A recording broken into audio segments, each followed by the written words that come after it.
The Lord be with you. A reading from the Gospel of Thomas.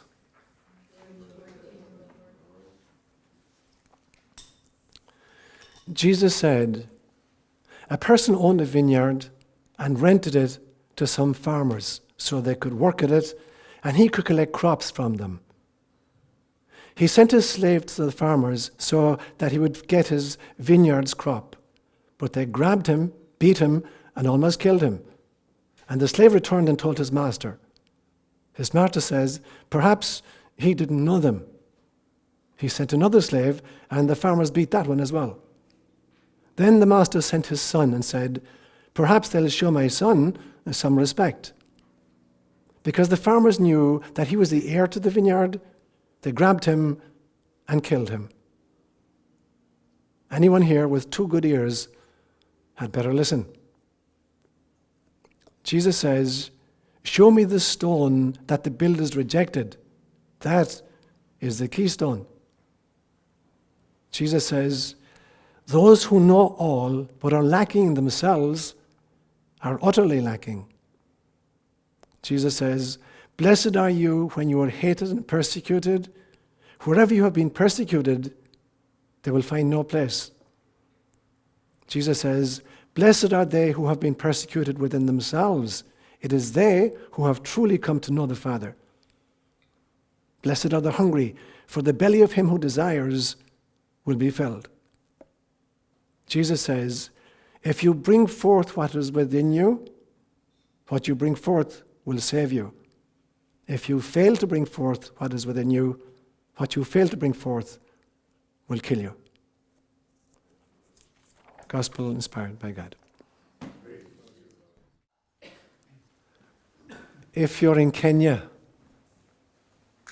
and you're lost and you have no idea where you are, it is very, very, very bad manners to ask directions of a stranger.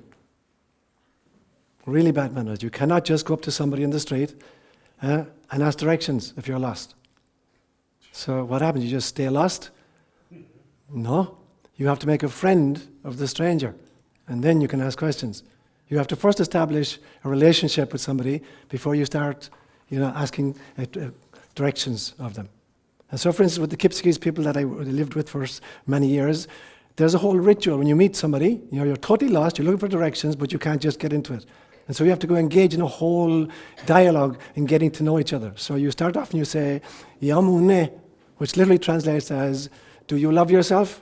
And the response is, "Ye, ajamage." Yes, I love myself. And then you ask, "Jamage cuando?" Does your wife love herself? "Ye, jamage cuando." Yeah, my wife loves herself. "Jamage lohoke?" Do your children love themselves? "Ye, jamage lohok." Yes, my children love themselves. And then the most important question of all for the Kipsigis, "Jamage Torah?" Do your cattle love themselves? "Ye, jamage Torah." Yes, my cattle love themselves. And then and only then, now that we're friends, can I ask for directions. Ani ore na wendi Nairobi? Which is the road that goes to Nairobi? But you have to be really, really careful when you're asking for directions. Now that you've established a friendship, this is not a stranger anymore. When you want to ask for directions, you have to be really, really careful how you formulate your question. So if I come to a crossroads and there are 3 possibilities, and now I've made a friend of this guy, and I say to him, "Is this the road that goes to Nairobi?" He has to say yes. Now that we're friends, he can't contradict me. And so even if that's not the road to Nairobi, he is not going to say no to me. It's very, very rude to say no to somebody who's your friend. So you have to be really careful. There's no point saying, "Is that the road to Nairobi?" You have to ask him, "Which is the road to Nairobi?" And then he can tell you it's that one. Yeah? So you can't, once you befriended them, you can't say no, and he can't say no to you. So when is a question not a question? So was that the question right there? There are many, many different kinds of questions. So for instance, when a narcissist says to you, "Have you ever seen anybody more intelligent and good looking than me?" That's not a question. That's a statement and an invitation to admiration. So it's a rhetorical question, but there's no need for, an interrogation mark at the end, because it's not really a question. He's totally expecting that you absolutely admire him and you go right along. So that's a time when a question is not a question. And sometimes a question is not a question, it's more of an accusation. You say to somebody, "What the hell are you doing?" That's not a question. You don't expect an answer that tells you why he's doing what he's doing. It's an accusation of what he's doing. And sometimes the question is an entrapment. So you're in a legal case and the attorney says to you, "Have you stopped beating your wife?" So that's not a question, it's an entrapment. There's no way of answering that doesn't get you in trouble. And then there's real questions where somebody is genuinely looking for information. Which road leads to Nairobi? So questions are not always questions. So it's important to get that piece of it before I start unpacking the parable that we find in Thomas's gospel today. Because questions are not always equal. So to understand Jesus' parable of the vineyard today, we have to realize what the background to it was.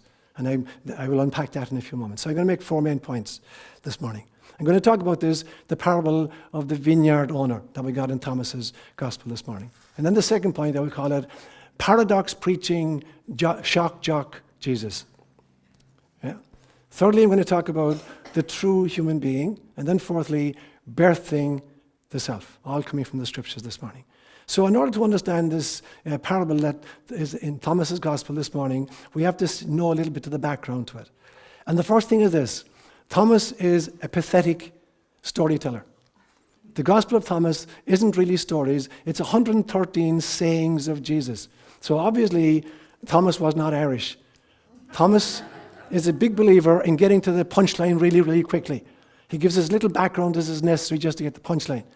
Whereas if he were Irish, he'd spin a half an hour yarn, and then he'd get to the punchline because he wants to entertain you as well as teach you. So when you look at this incident in Thomas's gospel, it's bare bones story, just enough to deliver the punchline that he wants you to have. What is the owner of the vineyard going to do? When you read this story, you find it in all 3 of the synoptics, Matthew, Mark, and Luke. And they all have their versions of the story, and they're much better because they're actually stories. And in particular, Matthew's version is really, really, really good. It's a great story. But let me give you a little bit of the background to the time that Jesus told this story. So this story actually comes as a result of an altercation, one more altercation between Jesus and the Pharisees. It's the last week of his life. It's Palm Sunday has just happened. He's marched into Jerusalem at the head of a motley mob, sitting on a donkey. And then he goes into the temple and he begins driving out the traders and overturning the tables of the money changers. And this alerts immediately the Pharisees and the priests. And they're really upset with him. And so they confront him and they say, "By whose authority are you doing this?" Now, it wasn't a question. It was an accusation and it was an entrapment. So it was, "What the hell do you think you're doing? Lay person? The guy was a carpenter. What are you coming into the temple where we're in charge, and calling the shots?" So it's an accusation, and if he wants to accept it as a challenge to a debate, he's trapped. Because if he says to them, "I'm doing this on the authority of Moses," they'll say to him, "We are the experts on Moses. You're a carpenter. We'll tell you what Moses said." If he claims he's doing it on his own authority or that he's direct line to the Father, they'll tell him he's blaspheming. So there's no way he can win if this is actually going to be a debate. So it's the end of 3 years of public ministry, and he's been set traps like this many, many, many times, and he's been accused many times, and he's had it up to there. And so he decides to play them at their own game. So he says, "Okay, you ask me on whose authority I'm doing this. I have one question for you guys. You answer me that question, I'll answer you your question." Now, John had just recently been killed and is regarded as a great prophet. So Jesus says to them, "John's baptism, was that from God or was it of human origin?" And we can think, he's just trapped us. If we say it was from God, then he'll ask us, "Why didn't you follow him?" If we say it's of human origin, the mob is going to lynch us because John is already, a martyr at this stage. So they debate among themselves for a little bit, and they come back and they say to him, "We can't answer you that question." He says, "Okay, and I can't answer you your question." And then he launches into a bunch of parables, and this is the second parable. And he engages them now in this parable. And in Matthew's version of it, it's a great story. So he says to them, there was a vineyard owner who was really, really good. And he planted a vineyard, put the best kinds of grapes in it, and he put a fence around it, and he dug a wine press in it, and he put a watchtower in it, and he started growing his grapes. And then he went off on a long journey and he leased it out to tenant farmers. And the agreement was, they'd get 50% of the take, he'd get 50% of the take. And when the first crop came in, he'd send his servants to get his share of it. So he's away for a few years and the first crop has been harvested. And he sends back his servants to collect his part of it. But the tenants won't give it to him. In fact, they beat them up. And so he sends back some other servants saying, realize maybe they didn't, I need to give them ID. Maybe they didn't believe they were for me. So he issues them with ID, photograph IDs and social security numbers.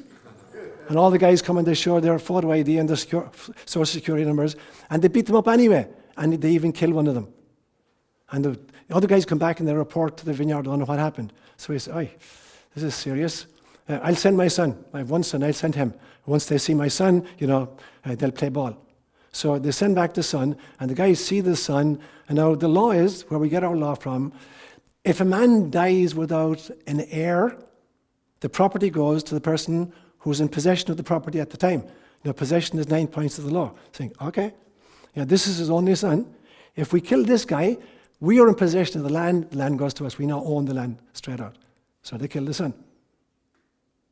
And Jesus then asked the Pharisees, what do you think the vineyard owner is going to do to those people? And they get totally pulled into the story. They go right along and say, he'll kill those wretches and he'll give the vineyard, he'll lease it out to other tenants who'll pay him his produce in good time.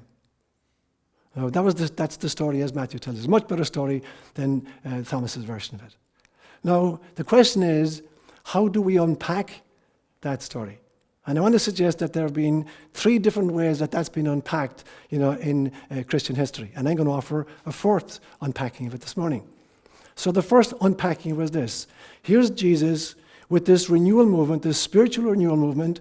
He has no interest in starting a new church. What he wants to do is he's trying to reform the spirituality of his own people, which has descended into legalism, and fear and exclusivity. And he's trying to create a spirituality, a mystical spirituality of inclusivity and love and compassion to which nobody is denied. And so that's what he is attempting to do. And so when he invites them into the dialogue and they say he will kill those wretches and give the property, lease it to other people. What's the first interpretation? First interpretation that the early Jesus movement had was, the vineyard owner is God. The tenant farmers who wouldn't pay the money back are the Jewish leaders, the Pharisees and the priests, who should have been in charge of harvesting and dispensing, but they're not doing it. And so, the servants whom they killed were the prophets that God had continued to send throughout history. And the only Son of God, his own Son, this would be Jesus. And then who would inherit? To whom would it be leased out now that the Pharisees and the priests were gone? It would be leased out, obviously, to the leaders of the new movement. Peter and James and John, the disciples, and the Jewish population that was awake to the teaching of Jesus. So that would have been the first unpacking. It had to do, the indictments were of the rulers, the religious rulers. But those who inherited were ordinary Jews who were followers of Jesus, are awake to mystical spirituality rather than just legalism. That was the first unpacking. And that was the unpacking lasted for about 100 years. That was the understanding. And then came this great bifurcation point between Christians who were born Jewish and Christians who were born as Gentiles. And in this war of attrition that happens between these two, now it gets unpacked in a totally different fashion. Now the unpacking is the following. God is the owner, obviously still. The tenants who rebelled are all Jews. The entire Jewish nation is now responsible. The servants who were sent continue to be the prophets. Jesus is still God's only Son. Who are the new people who will inherit, whom will be leased? They're going to be Gentiles, and the Jews are out. And for the next 2,000 years, the results of that will be constant anti-Semitism, and pogroms in various places, because that was the interpretation. When the Jews were safely kind of crushed and put in their place in the 4th and 5th and 6th century, there's a third interpretation, a third unpacking, going on into the Middle Ages and up into the 15 and the 1600s. And now the owner is still God, but the tenants are disobedient Christians, disobedient Catholics, who are not kowtowing to the hierarchy and the priesthood and the popes. And the prophets continue to be, the teachers, the theologians, and the priests. And who is the Son?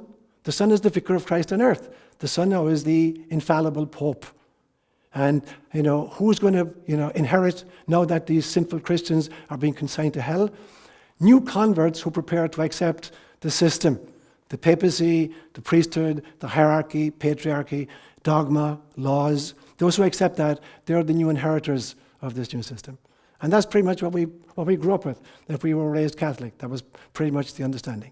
And this interpretation led to genocide and crusades and inquisitions. Literally millions of people being killed in the name of Jesus because they don't understand this parable. So what does this parable really mean? For me, it means the following. It has nothing got to do with God. The owner of the vineyard is not God. The owner of the vineyard is your soul.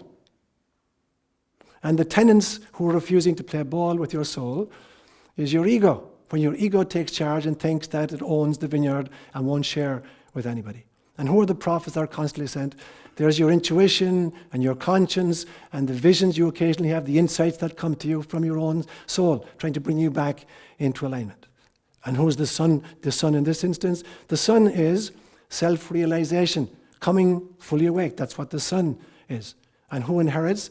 The inheritance then is, if it's taken from you and given to somebody else, who's the somebody else? Other incarnations. You get other chances again and again and again. The soul will come back again and again and again in different spacesuits. So there will be as many others to whom this is leased as it takes for you to wake up and to be fully enlightened. So this is a drama that takes place not between groups, not sociologically, not between nations or between religions. It takes place in the amphitheater of the soul. And you are the owner of this vineyard, and your ego is the one that keeps getting in the way. And when you awaken up, then it's the game is finished. You inherit totally what you want.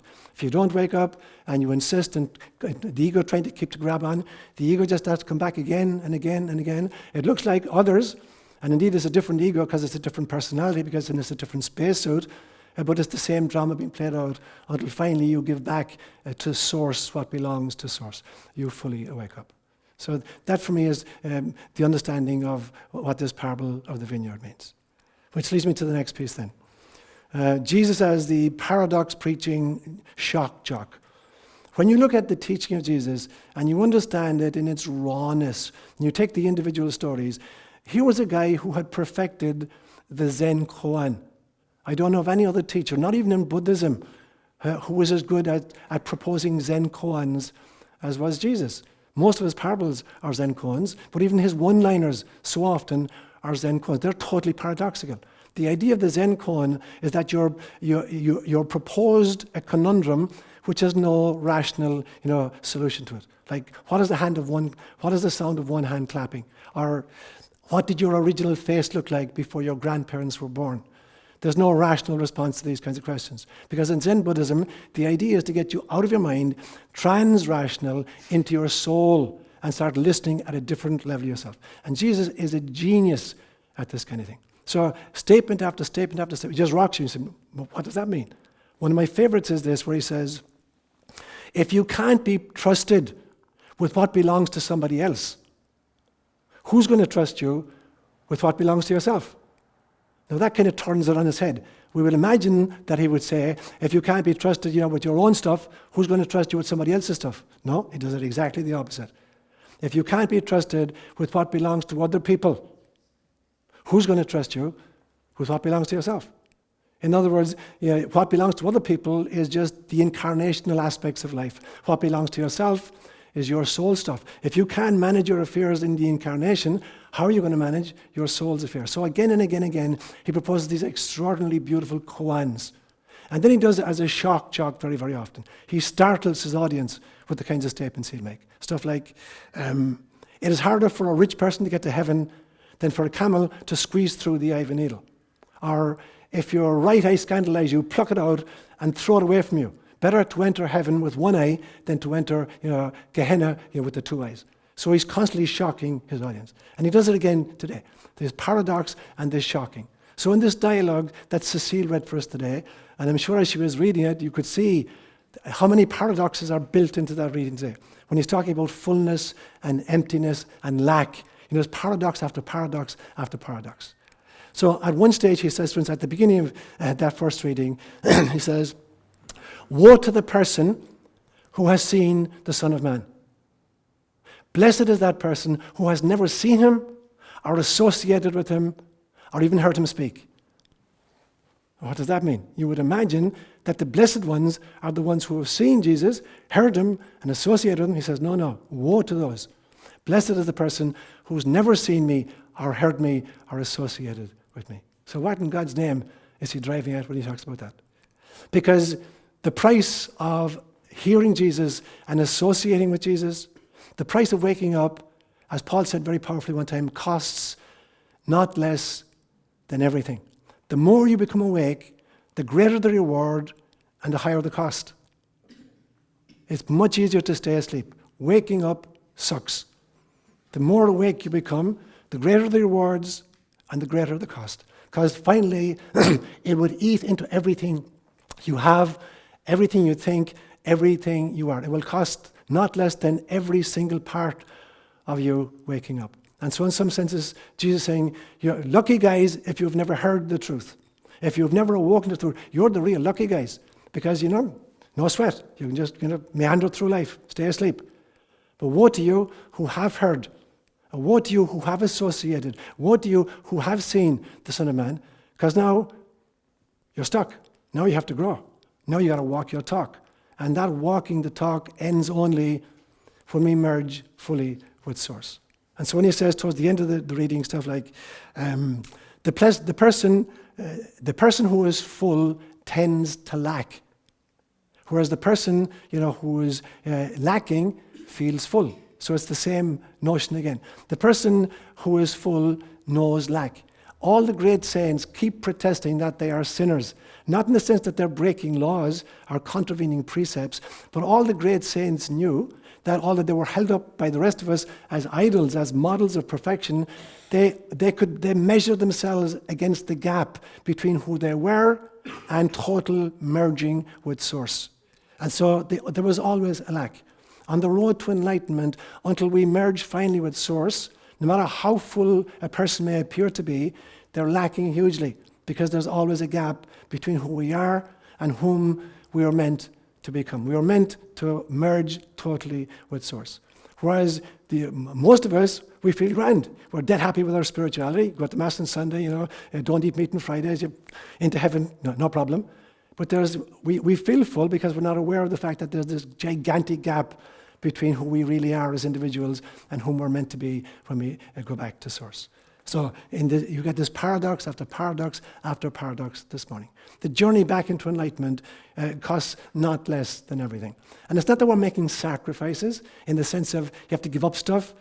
The word sacrifice, sacrificere, in Latin means to make holy, to sanctify. It's not about giving up stuff. It's not about killing animals. To make holy, to sacrifice, means to sanctify every activity. It means that every thought you have, it means that every word you speak, it means everything you do is predicated on radiating love into the environment. So that's what it looks like. That's what sacrifice looks like, growing into that. And the journey isn't finished until we finally merge with Source. So there are only two reasons why most of us, are stuck in the wheels of samsara, reincarnation again and again and again. And the most common reason is that, at the moment of death, we're not prepared to let go of the ego. So at every death, if you live 1,000 lifetimes, at the end of every single lifetime, the mystics tell us, you have a choice, of merging fully with Source. So why wouldn't we take this choice? Because the cost is the total annihilation of ego. There's no more tenant farmer left. Everything has to go back to the vineyard owner. And most of us are scared because we haven't been trained about this. We've identified with our ego. We think we are our bodies, or we think we are our mind, or we think we are our emotions. And now somehow at the moment of transition, we're invited to abandon all of that. And it is absolutely freaky. Most of us aren't prepared to do it. And so we get caught in the wheel of samsara. We come back again and again and again. Until finally, hopefully, over maybe hundreds of lifetimes, we move into a place where at the moment of death, we focus on the light, not on the ego. And then we're free. And the other kind of people who come back, a few individuals like maybe Buddha figures, are what are called the bodhisattvas. People who have totally, let go of ego. People who have totally worked off all their karmic residue. But at the moment of death, they choose to come back to try to wake up the rest of us. And there's a great Sufi story about that, about 4 travelers in the desert, totally lost, totally verblungent. They're running out of water. They're completely lost. And all of a sudden, they come across this walled enclosure, but it's very, very high. So they give a leg up to one guy to go up to see what's inside. And he can't believe his eyes. There's this extraordinary oasis, palm trees and water. He says, "Whippy, it's an oasis." And he jumps in over the wall. So they give the second guy a leg up, and he jumps over the wall, and they give the third guy a leg up, and he jumps over the wall. And the fourth guy climbs up himself, and he looks in, and he sees what's inside, and he comes back down on the outside, and he goes back into the desert to search for all those other travelers who are lost in the desert. And that's the notion of the bodhisattva. The person who forgoes, the possibility of merging totally with Source in order to come back to wake up the rest of us. And so that's what it looks like, the journey into enlightenment. Which brings me to my third point then. The truly human being. It's an interesting phrase. It's a new translation of the phrase that used to be rendered the Son of Man. Now, the Son of Man is a phrase that Jesus uses of himself quite frequently in the Gospels, but it has always been misunderstood by the church.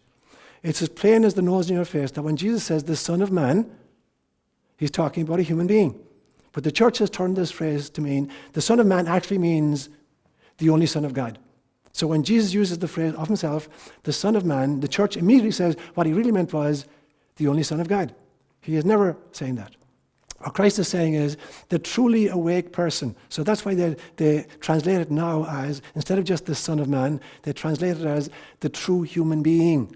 The person who is fully awake to their own divinity, who is not identifying with the spacesuit, who sees the spacesuit as a resource for incarnation, but is not identified with it. That's the true human being. And that's what Jesus is using when he says the Son of Man, the person who is truly awake, the person who has embraced incarnation as a way of learning to love in all kinds of limiting circumstances. That's the true human being. But we made the Son of Man mean the only Son of God and is true only of Jesus.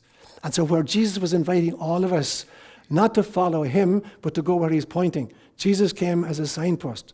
If you're traveling from San Francisco to Palo Alto, and 6 miles out you see a signpost that says, Palo Alto, 6 miles. And you think, oh, I've arrived. And you get out of your car and you camp at the signpost, thinking, this must be Palo Alto. Never been here before. It's kind of small, a little bit crowded, a lot of traffic passing by, but it says Palo Alto. Jesus is a signpost telling us how to get to enlightenment. And we worship Jesus as if he were the only kind of incarnation of it. And he's telling us, no. The same things I do, you will do. And even greater, because I'm going back to the Father, and I'll send the Holy Spirit. But we've been worshipping the signpost. And the church has killed us for failing to worship the signpost. In spite of the fact that Jesus did not come to be worshipped, he came as an avatar, as an exemplar for all of us to go where he's pointing. And so the true human being is the person who is awakening to that process. And then we begin to see that there's a reason why we incarnated. There's a purpose to our incarnation. It is to learn how to love in all circumstances, no matter what kinds of limitations we experience, whether they're physical or sociological or emotional, whatever they are. Can you stretch even more deeply and learn to love anyway? Can you access your core divinity and operate from that place and not get kind of distracted by the externals? That's what the true human being looks like. And my fourth point then is related to that, birthing the self.